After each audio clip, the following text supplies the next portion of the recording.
مولانا سعید خان صاحب کو دیکھنے کے بعد مجھے سخاوت سمجھ میں آئی. میں اپنے آپ کو بڑا سخی سمجھتا تھا، پر ان کو دیکھ کے پتہ چلا کہ میں تو بہت بخیل ہوں.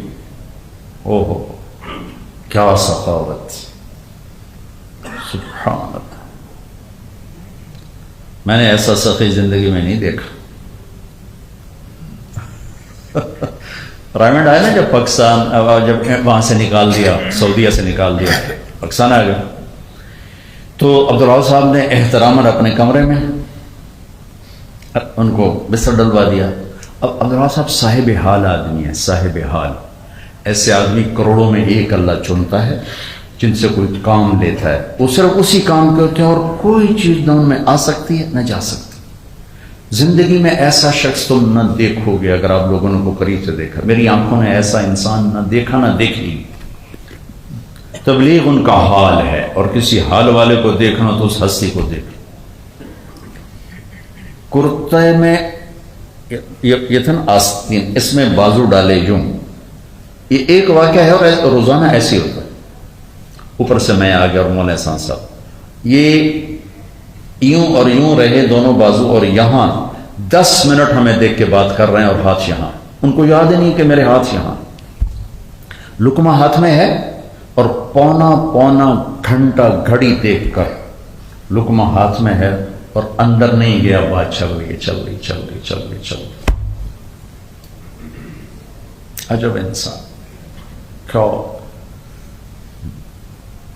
نبیوں والا درد ان میں دیکھا، نبیوں والی تڑپ، امت کے لیے بے قراری، ایسا میں نے نہیں دیکھا. تبلیغ ان کا حال ہے. تبلیغ کے علاوہ کچھ نہیں ان کو، نہ سوچ آتی ہے نہ آ سکتی ہے. لہذا انہوں نے کسی کو روٹی کیا پوچھنی، وہ تو اپنی روٹی یوں کھاتے ہیں کہ پونا گھنٹہ لقمہ ہاتھ میں ہوتا ہے اور باتیں چل رہی ہوتی.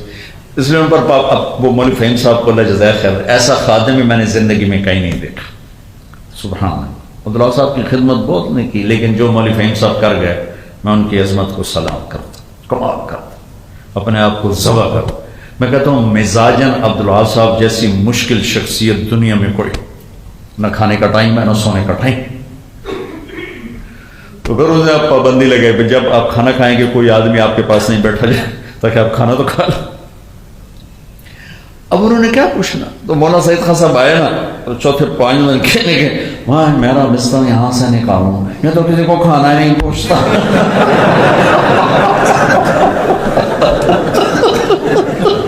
میں یہاں نہیں گیا تھا، مجھے یہاں سے نکالا. انہوں نے کیا پوچھنا، وہ تو صاحب حال آدمی.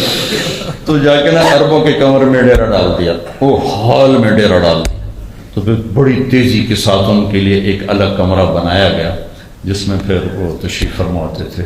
تو ان کا دسترخوان 24 گھنٹے چلتا تھا، 24 گھنٹے.